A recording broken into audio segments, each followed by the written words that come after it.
My friends, history is not only written in books, it is etched into the land beneath our feet. For decades, beneath the soil of India, a silent empire of unimaginable wealth has slept undisturbed, forgotten by time, but never destroyed. Today, after 24 long years, this legacy stirs once more. This is not merely the reopening of gold mines, it is the revival of a nation's ancient strength, its hidden promise, and the enduring spirit of its people. Just as the mines are deep, so too is the courage it takes to reclaim what has long been buried not just in the ground, but in the hearts of those who believe in possibility. Let us look not only at the glitter of the gold, but at the light it shines on human resilience, on the value of patience, and on the potential of nations when they dare to dream again. For generations, beneath the rich and diverse soil of India, there lay a hidden empire not just of gold, but of heritage, dignity, and untapped promise. These gold mines, once the heartbeat of thriving local economies and a symbol of national prosperity, fell silent over 2 decades ago. Time passed, but the echoes of the past were never completely lost. Elders spoke in hushed tones of the glories once mined from the earth, and the dreams of the people remained intertwined with the unseen treasures beneath their feet. This legacy, though forgotten by policy and progress, lived quietly in memory, waiting for the day it would rise again. Now, as the mines reopen after 24 years, what we are witnessing is more than industrial revival. It is the reawakening of a legacy that history tried to bury, but could not erase.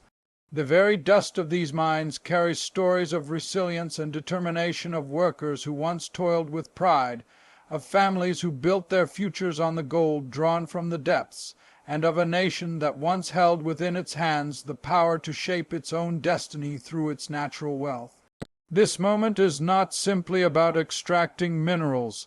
It is about reclaiming history with dignity and pride.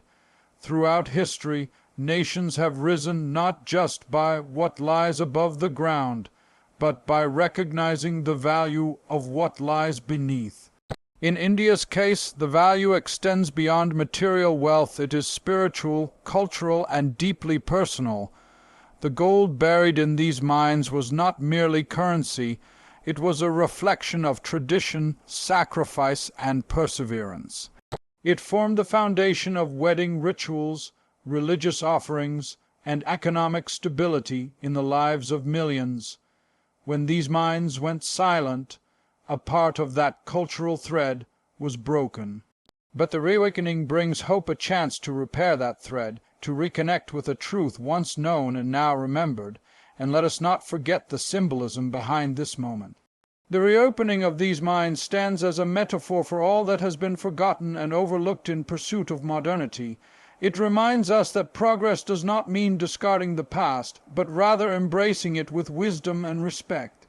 Just as India now rediscovers the buried treasures of its land, so too must we dig deep into the values, lessons, and strengths that once guided us through trials and tribulations. The mines become not only a source of gold, but a mirror reflecting India's ancient soul, powerful, enduring, and unbreakable. The legacy being resurrected here belongs not to corporations alone, but to the people, to those who lived beside these hills, who carried the weight of uncertainty for years, and who now dare to believe again. Their patience, their unshaken belief in the value of what lies within their land, is the true engine of this revival. It is their voice, long silenced, that now calls the world to witness a remarkable chapter in the story of India. A chapter not written by the powerful alone, but co-authored by the dreams and struggles of ordinary people who refuse to let the past die. This resurrection is not accidental. It is a testament to the enduring power of belief and a refusal to accept that greatness can be permanently lost. In every corner of this reawakened empire we find proof that time may erode structures, but it cannot erase destiny. The gold was never gone, it was merely waiting, like a sleeping giant, for its time to return. And now that time has come, certainly. Here is a 600 word expansion of Keynote 2, gold as a symbol of national strength and hope, written in the inspirational and dignified tone of Nelson Mandela, without a heading or ending sentences, gold, in its silent brilliance, has always carried a meaning far greater than its weight or shine. It is not merely a mineral to be traded or stored in vaults. It is a reflection of a nation's soul, its endurance, its dreams, and its sovereignty. For centuries, India's connection to gold has been deeper than economics. It has been emotional, spiritual, and symbolic. In times of hardship, families turned to gold as their shield. In moments of celebration, gold was their crown. It has stood as a protector, a provider, and a promise. The reopening of gold mines after nearly a quarter of a century is a moment layered with meaning. It tells the story of a country that never gave up on its worth, not just in the physical riches beneath the ground, but in the strength of its people to believe that the future could still be forged in gold. This resurgence is not simply about wealth accumulation, it is about national morale. It signals to every citizen that what was once lost can be restored, and that hope, like gold, may lie dormant but is never destroyed. Throughout history, nations have drawn courage from their natural resources, but none have embraced gold with the same grace and reverence as India. For the farmer, a single gold ornament is his insurance against drought. For the mother, a gold necklace is a legacy she dreams of passing to her daughter. For the country, gold has become a quiet yet persistent symbol of self-reliance. It is not just stored in banks, it lives in the hearts of the people. As such, the gold within these mines is not just the property of the land, it is a reflection of India's identity, forged through centuries of struggle and triumph. In a world driven by uncertain currencies and shifting markets, gold remains a constant. Its value may fluctuate on paper, but its real power lies in its symbolism. It speaks of permanence, of beauty born from pressure, of purity refined by fire. In this way, it mirrors the journey of India itself, a civilization tempered by history, enriched by diversity, and tested by time. The return to gold mining is a reclaiming of that symbolism on a national level. It is a reminder to the world that India's strength is not in imitation, but in rediscovering the unique resources and stories that define her. More importantly, this gold does not symbolize greed. It symbolizes resilience. It is not a call to exploitation, but a call to transformation. If mined with integrity, managed with wisdom, and shared with justice, it can uplift not just markets, but entire communities. The hope that gold carries is not just about what it can buy, but about what it can inspire. It can restore livelihoods, build infrastructure, and fund education. It can turn forgotten villages into thriving centers of opportunity. It can remind the young generation that greatness lies not only abroad, but within their own soil. In every bar of gold brought to the surface, there lies a message that a nation with vision and patience can unlock its greatest potential, even after decades of stillness. The reopening of the mines is not only a technical achievement, it is an emotional awakening. It speaks to the dreamers, the believers, the builders of India who have long waited for a sign that their land still holds miracles.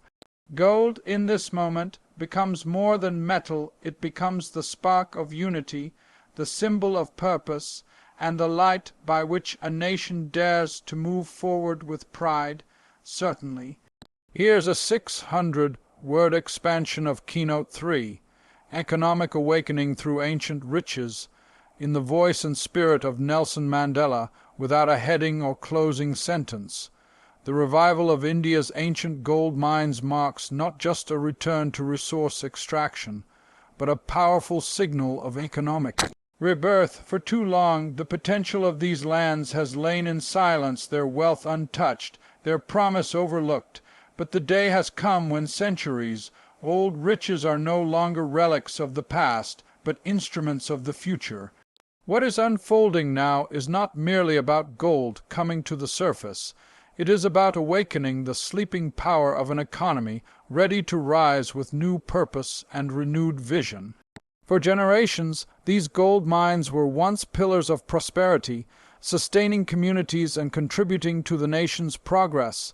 Then, they were shut down not because the gold vanished, but because vision did. In that silence, livelihoods were lost, economies stagnated, and hope grew dim. Yet the riches remained, undisturbed beneath the ground, waiting patiently for leadership bold enough to believe in them again. This awakening is a reminder that true wealth is never destroyed, it is only delayed by the absence of will and wisdom. The economic impact of reactivating these mines stretches far beyond bullion. It is the rebirth of jobs for thousands of workers, engineers, and local families. It is the creation of infrastructure in regions long ignored.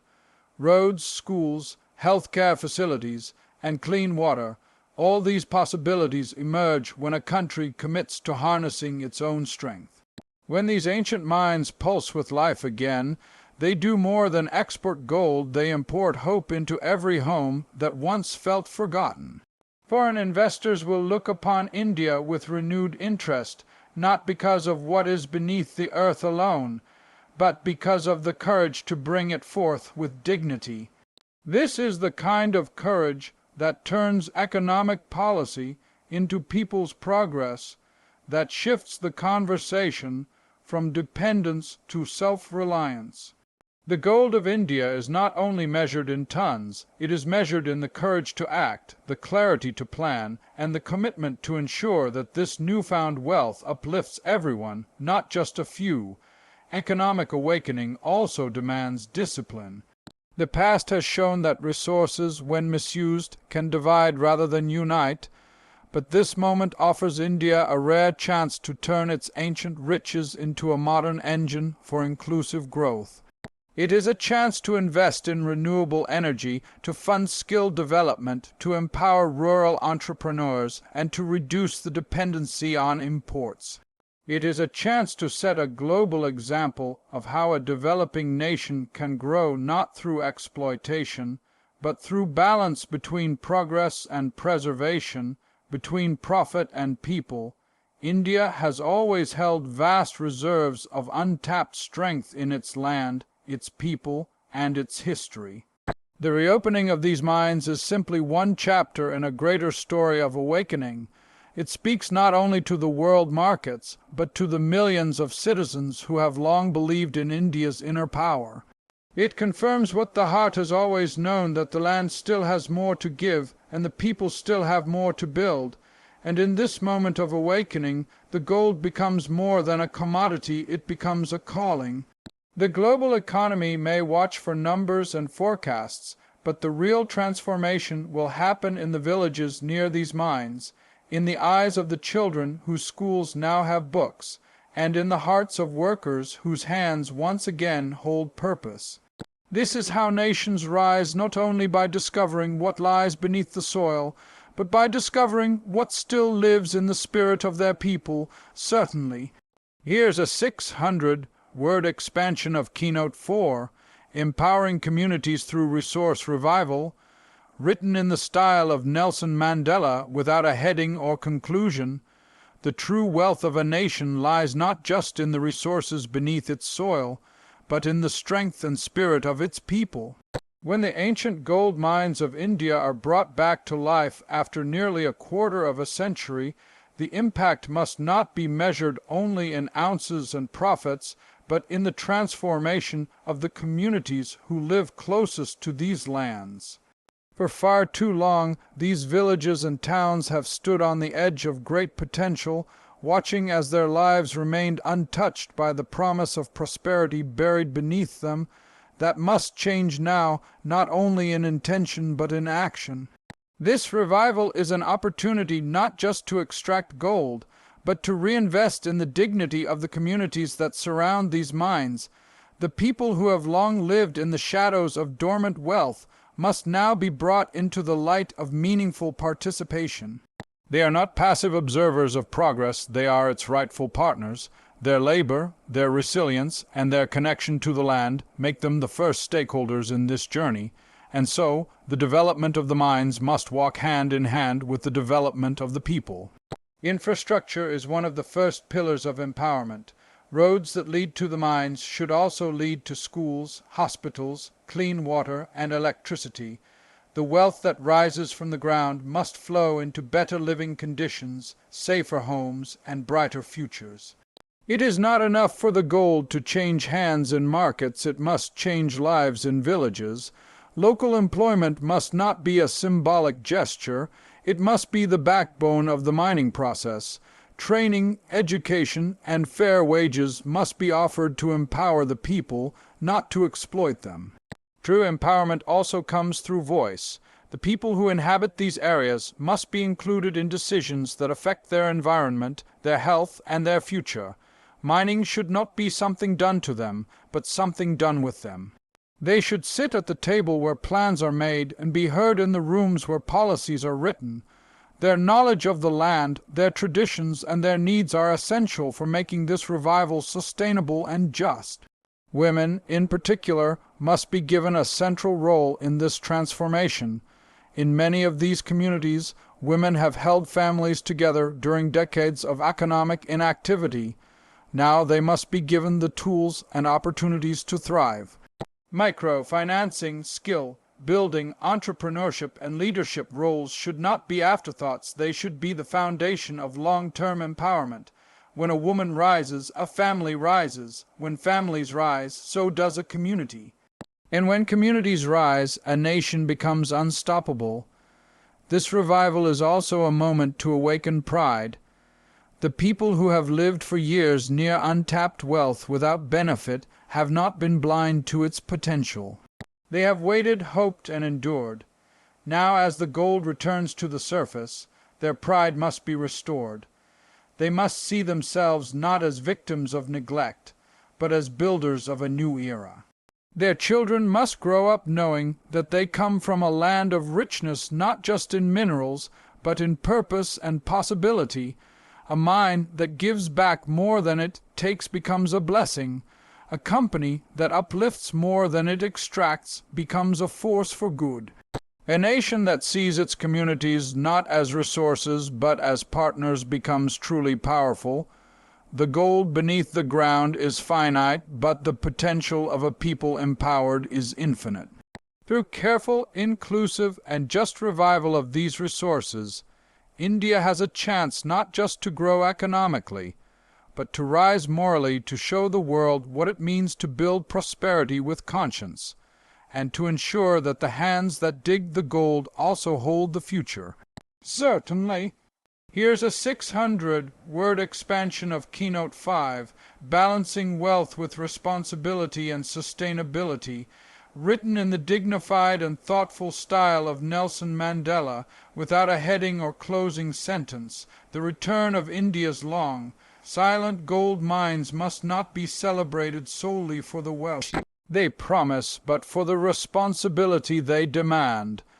The power to extract such ancient riches brings with it a duty to act wisely, to think beyond immediate gains, and to protect the earth and people from harm. True greatness lies not in how much gold we can take from the ground, but in how consciously and carefully we take it, ensuring that progress today does not become destruction tomorrow. It is not enough to awaken the economy, we must also awaken our conscience. Throughout history, nations have learned often too late that natural wealth can become a curse if misused. The gold that glitters can blind those who pursue it without foresight, and what begins as a dream can turn into devastation if greed outweighs wisdom.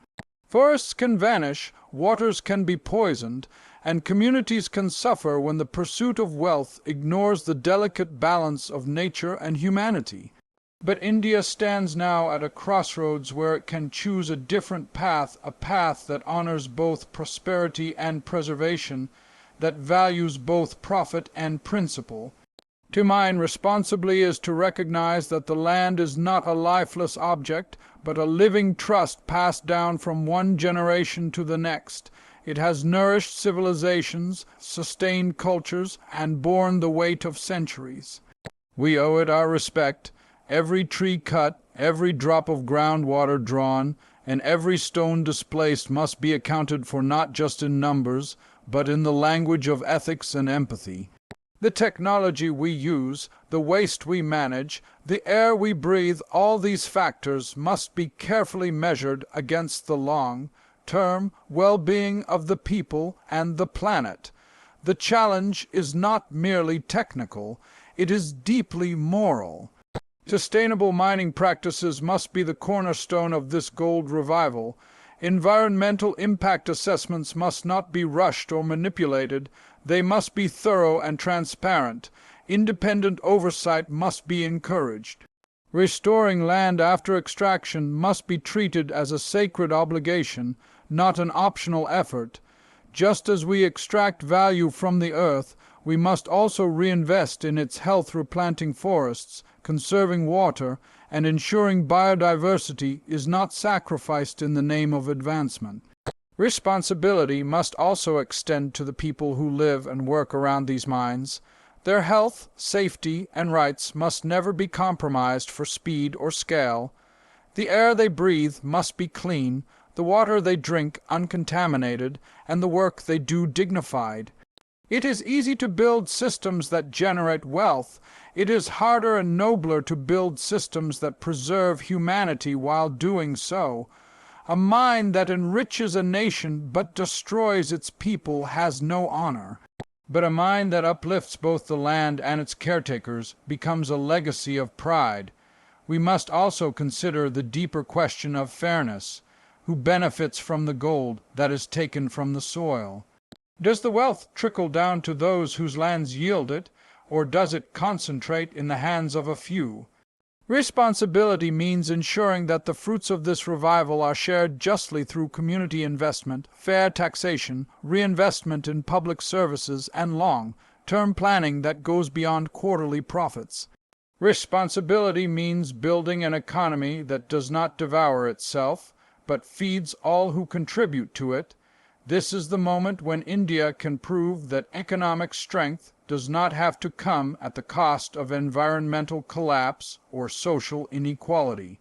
It can lead the world by example not just in how much gold it extracts, but in how it does so with integrity, balance, and respect for life. When we hold both wealth and wisdom in our hands, we are no longer just miners of gold, we are guardians of a future worth living in.